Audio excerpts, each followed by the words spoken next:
Los saludamos, amigas y amigos de 15 UCR, este programa que se paga con los impuestos que tributan los habitantes de este país. Regresamos a esa introducción, pero bueno, tal vez digamos que sí hay que cuidarse de la cuarta o quinta ola de la pandemia, la que toque, pero sí. Y tengo el placer de tener con nosotros a dos abogados que creo que además son, además de ilustres abogados y contribuyentes a la institucionalidad de este país, creo que entre ellos son muy amigos, pero eso es un asunto de ellos y de sus propios privilegios de entorno.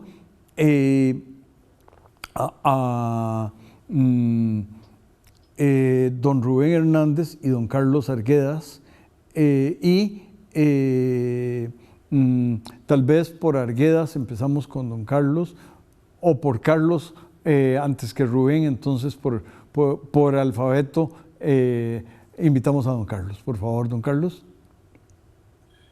Bueno, me da mucho gusto saludarlo, saludar a la audiencia, saludar a Rubén, naturalmente, y con quien tengo, como usted ha dicho, una amistad de muchos años, que se notan en el rostro de cada uno de nosotros, y muy dispuesto pues, a conversar de aquello que sea interesante en relación con el tema que nos propone usted. ¿Qué nos dice usted como introducción a la temática de 2030? E insisto, no solo su tocayo, don Carlos Alvarado, ya no será presidente, sino que el próximo y el que sigue, o la próxima, lo que sea, ya no estarán, o estaremos cerca de, en 2030,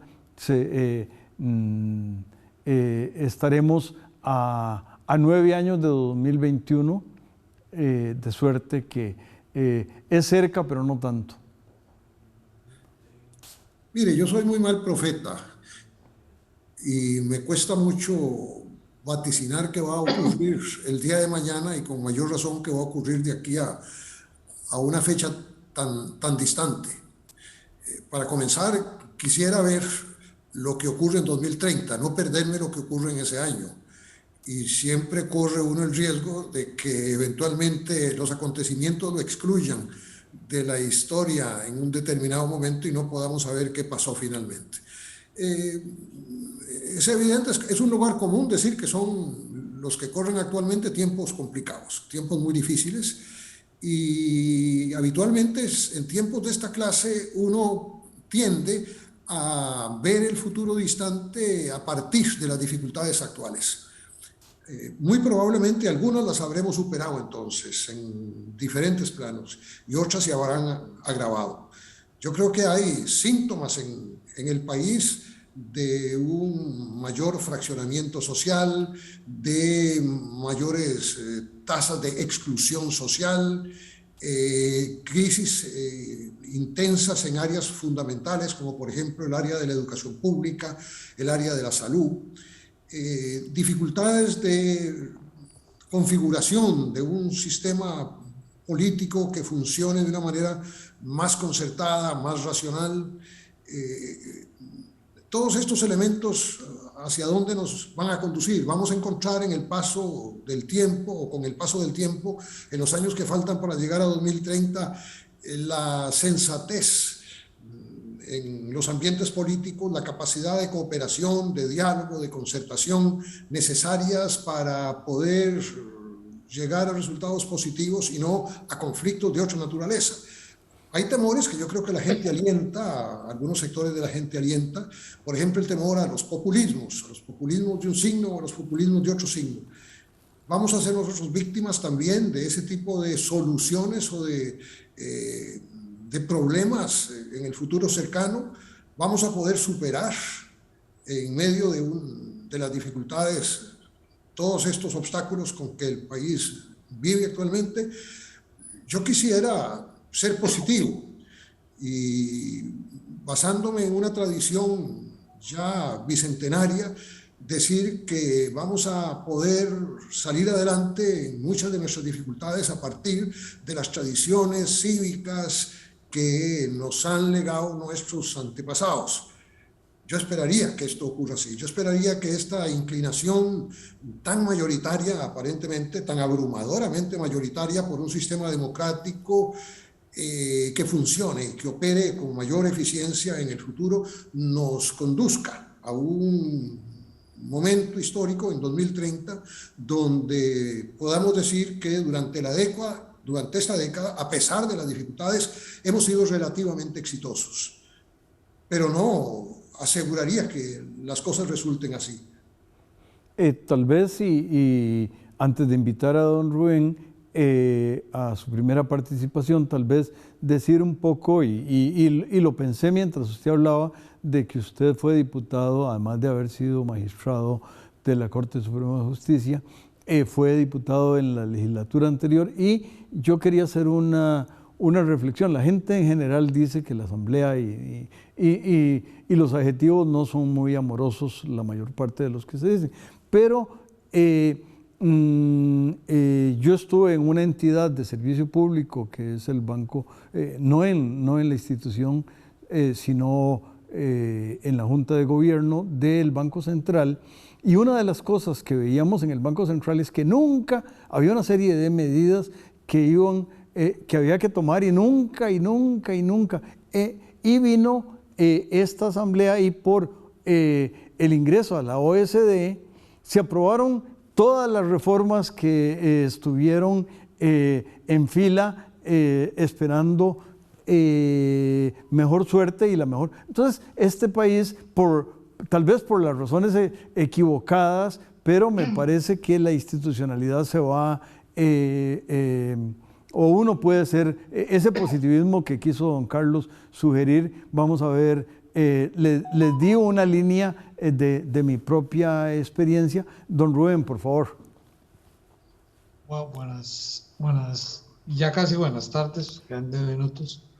Bueno, un placer nuevamente estar en este programa y sobre todo con grandes amigos como Juan Rafael y Carlos. Bueno, vea, yo creo que hay que ser optimista, como dijo Carlos. Me parece que mucho de lo que va a ocurrir en la próxima década va a tener, o las bases para eso van a tener que sentarse a partir del próximo gobierno. Creo que el país ha llegado a un punto de crisis en que si no se toman medidas estructurales en algunos campos, el país necesariamente va a colapsar. Y creo que hay una especie de consenso entre los diferentes grupos políticos en el sentido de que el próximo gobierno, independientemente de quién gane las elecciones, le toca realizar una serie de cambios estructurales en diversos ámbitos de la vida nacional, sin los cuales no solo podemos seguir adelante, sino que no podríamos inclusive sobrevivir. Por ejemplo, tiene que haber cambios estructurales para arreglar de una vez por todas el endémico déficit fiscal. Ahora, ¿eso pasa por qué?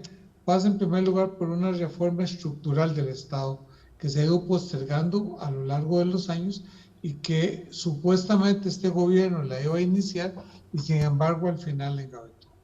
Habrá que hacer una reforma institucional profunda en el sentido, por ejemplo, de eliminar todos los órganos personas para que sean reabsorbidos por los ministerios o las instituciones descentralizadas de las cuales en un determinado momento se desmembraron. Esto es importantísimo, no tanto por el ahorro que implica desde el punto de vista fiscal, sino fundamentalmente porque logra reagrupar los centros de poder, logra terminar con la falta de coordinación que existe hoy día en el poder estatal, en que cada uno anda como un moro por su casa, de manera que se limiten los centros de poder y pueda haber una mayor coordinación en toda la actividad estatal. En segundo lugar, previo a un estudio técnico por una firma especializada, habrá que analizar cuáles instituciones descentralizadas, ya sean autónomas, semiautónomas, empresas públicas o de otra índole, pueden y deben desaparecer y cuáles en cambio deben refundirse para lograr una mayor eficiencia y eficacia en el actual estatal. Pero este paso no se puede dar sin un estudio técnico previo. ¿Por qué? Porque hay muchas intuiciones de algunas personas que dicen que se deben eliminar tales instituciones, pero en realidad no hay un estudio técnico que avale esa eliminación o esa fusión con otras instituciones. Este es un cambio fundamental, básico, pero necesita, repito, un estudio técnico previo. Esto, digamos, desde el punto de vista institucional, y esto evidentemente si el Estado logra hacerse más pequeño, más eficiente, no solo va a redundar en que el gasto público va a mermar, se va a ver un cambio estructural en el gasto público, sino que además va a haber mayor coordinación y mayor eficiencia en las actuaciones del Estado. En alguna forma tenemos que repensar cuáles son las funciones del Estado. ¿Por qué? Porque hay ministerios o instituciones que ya perdieron su sentido histórico. Pongo un ejemplo clarísimo, el Ministerio de Trabajo. El Ministerio de Trabajo, tal y como está organizado y como funciona actualmente, fue concebido para enfrentar los retos de los años 40. Sin embargo, hoy día ya todos esos problemas de los años 40 han sido superados y sin embargo el problema principal que tiene el país es el desempleo y sin embargo no hay un ministerio que se encargue del empleo. Por lo cual podría eventualmente pensarse en transformar el Ministerio de Trabajo en un moderno Ministerio del Empleo. Esos hay muchos ejemplos, y tanto a nivel de ministerios como de instituciones descentralizadas. Esta me parece que es uno de los principales problemas que hay que atacar, la estructuración del Estado. En segundo lugar, y tal vez la más importante, es la reforma del sistema educativo. Porque si no logramos una reforma profunda del sistema educativo, cualquier esfuerzo que realicemos en otros campos va a naufragar. Es decir, el desarrollo económico y social futuro del país pasa porque tengamos un robusto sistema de educación. Ya, por cierto, dichosamente en esta campaña he oído algunas ideas interesantes que podrían coadyuvar a lograr una reforma integral de nuestro sistema educativo, porque hoy día, desgraciadamente, aunque tenemos un 8% del PIB que se dedica a la educación, prácticamente el 95% de ese dinero se va en salarios dispendiosos de profesores y de educadores muy mal preparados y que brindan una educación muy pobre, y que totalmente cada año con las pruebas de PISA nos damos cuenta que en vez de lograr mejorar la educación, cada vez nuestra educación se va empobreciendo porque no solo los contenidos son pobres, sino fundamentalmente quienes imparten esos contenidos no tienen la preparación necesaria para hacerlo. Don Rubén. Aquí tiene que haber una revolución fundamental que pasa también por tomar la educación y unirla con la moderna, con la técnica, con la ciencia. Don Rubén. ¿Por qué? Porque hoy día, para que haya una educación que llegue a todo el país y eficiente, tiene que haber una conectividad en todo el país. Conectaremos, don Rubén, con el país el siguiente segmento. Un franco retroceso, o no estaría a la altura de las nuevas tendencias en educación. Ahí entonces, don Rubén, por el momento, dejo mi intervención en este punto. Hay dos aspectos. Don Rubén, vamos a continuar con el siguiente segmento.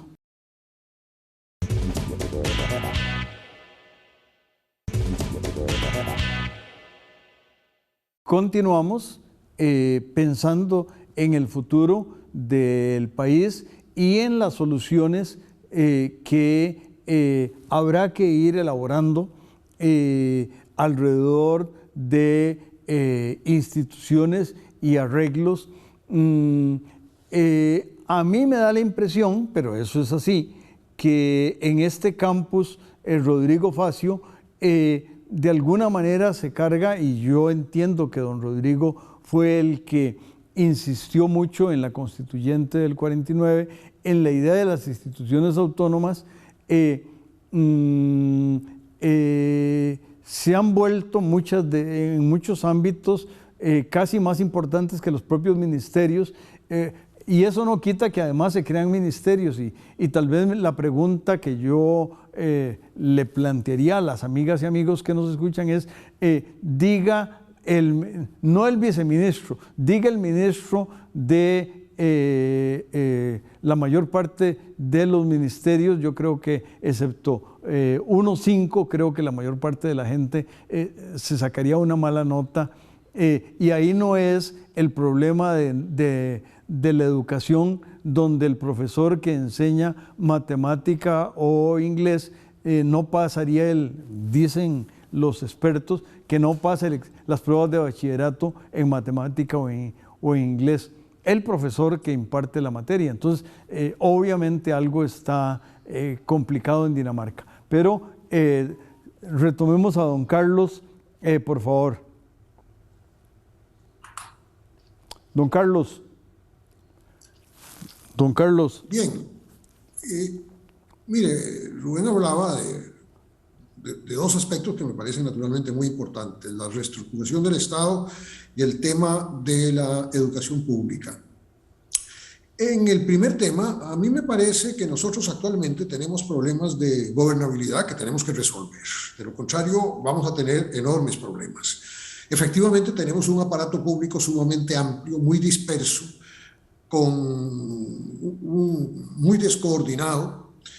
Incluso ya no, si nos redujéramos simplemente al gobierno, entendiendo por gobierno el poder ejecutivo y el poder legislativo, a mí la sensación que me da es que se ha ido incrementando una crisis en el funcionamiento del gobierno, en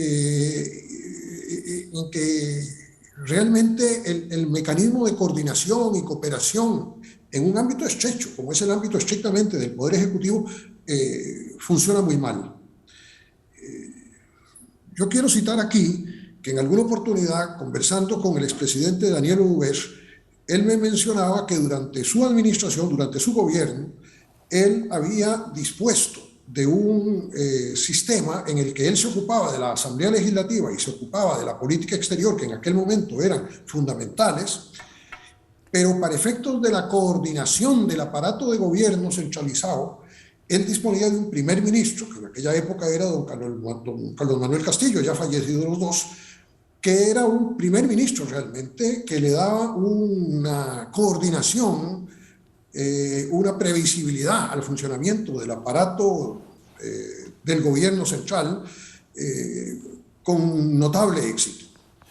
Y esto incluso incluía la posibilidad de ir más allá y coordinar también actividades de las instituciones públicas descentralizadas.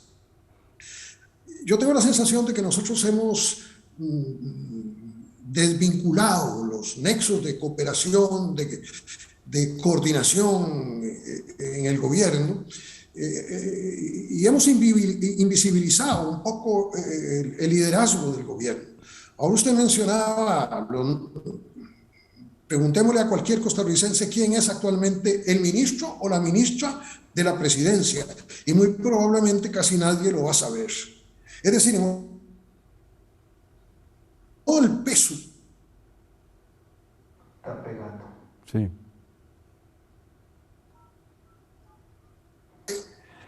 Y el resto del aparato se invisibiliza, y entonces resulta relativamente irresponsable, en el sentido de que no podemos atribuirle responsabilidades porque incluso no lo conocemos. Hay una administración pública, y sabemos que existe, es una administración pública pesada, lenta, muy obstruccionista, irrazonable. Hay un sentido burocrático creciente en el funcionamiento del aparato público. Pero si uno lo mira, y algún significado debe tener, es efectivamente cierto que del ejercicio del gobierno se concentra en una figura que es el presidente de la República. Eso no le hace bien al gobierno. probablemente habría que recoger áreas de la actividad pública y concentrarlas, y al mismo tiempo desconcentrar la funcionalidad política de ciertos actores en el gobierno, sobre todo el presidente de la República, de manera que haya mayores equilibrios y mayor capacidad de gestión del gobierno. Tenemos un problema de gestión del gobierno para determinados fines que no recuerdo exactamente cuáles eran. El presidente de la República es un funcionario ideado para otro propósito, pero no puede convertirse en un administrador público. Y nosotros en este momento tenemos, me parece, una pirámide de gobierno muy concentrada en el vértice, en el presidente de la República, y me da la sensación de que los mecanismos de coordinación, de control, de cooperación son escasos. Esto tiene que ver también con otro fenómeno que probablemente se va a ir aumentando con el paso del tiempo. Y es el hecho, me parece, de que con el fraccionamiento del sistema político, con el fraccionamiento de las percepciones sociales, con el fraccionamiento de los partidos políticos, la posibilidad de que un partido político tenga capacidad de reclutamiento de un funcionariado para el ejercicio del gobierno de turno va a ser cada vez más difícil. Entonces, el presidente de la República, que es quien nombra a los ministros, va a tener que tomarlos de por aquí y de por allá, en condiciones de cierta precariedad en materia de reconocimiento de quiénes son realmente aquellos a quienes se está nombrando. Y eso es un fenómeno muy complejo. Nuestros tiempos para armar el gobierno también son escasos, o son precarios, o son cortos. Por ejemplo, yo pienso, muy probablemente haya gente que piensa igual que yo, que las próximas elecciones en realidad no van a ser unas elecciones, sino dos elecciones. Vamos a tener elecciones en febrero y vamos a tener elecciones en abril. Y estas últimas van a ser las determinantes. Y en el mes de abril, quien gane las elecciones va a tener que prepararse para ejercer el gobierno. En el tanto de 30 días habrá de desatender sus funciones electorales, que le habrán concitado todo su trabajo, todo su esfuerzo, y el candidato presidencial va a tener que convertirse de la noche a la mañana en un sujeto que organice un gobierno. Muy probablemente a partir de un fraccionamiento muy amplio del sistema de partidos, en que la posibilidad de darle una visión concertada al gobierno va a ser muy compleja. Es decir, tenemos efectivamente problemas de estructuración del sistema de gobierno en general, tanto en lo reducido como en lo amplio, muy severos. Don Carlos, vamos a invitar a don Rubén a que sobre esa idea suya y las propias de él nos hable los próximos 3,5 minutos que nos quedan del programa. Don Rubén, por favor. A mí me parece que... ¿Puedo? Sí, no, es que estaba sincronizando la entrada suya. Ok. No, me parece que Carlos lleva toda la razón. Por eso gran parte de la reforma del Estado pasa inclusive por hacer una reforma en ese sentido. Me parece que tiene que haber dos reformas, que entre la primera y la segunda ronda tiene que haber solo un mes de diferencia, no dos.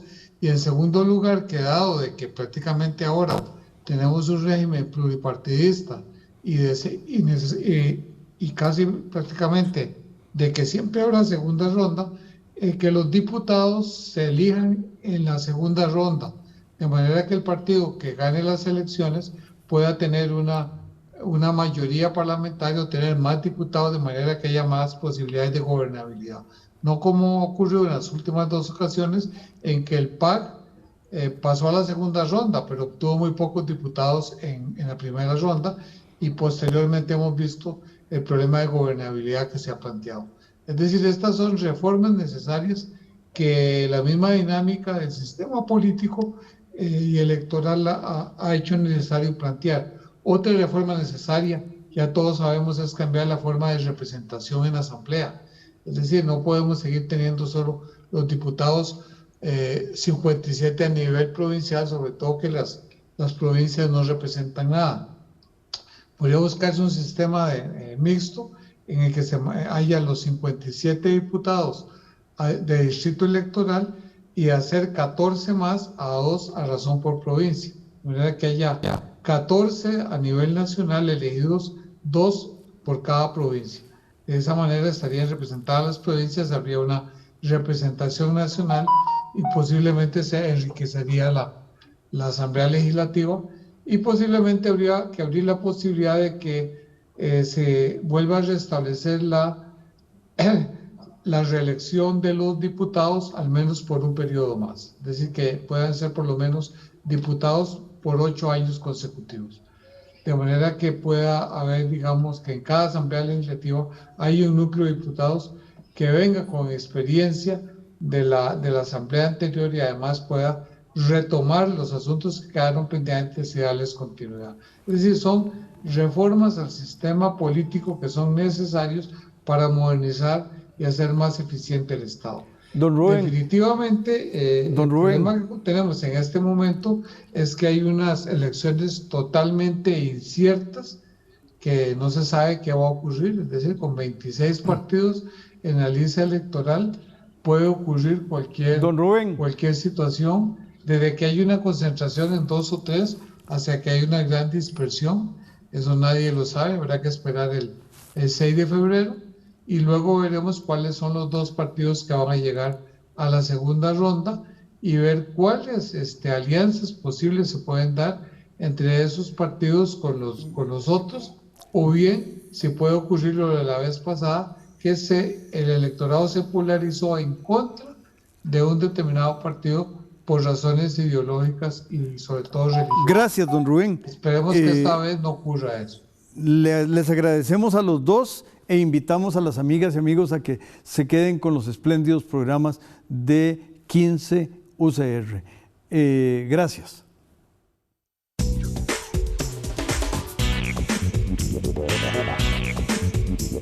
Thank you.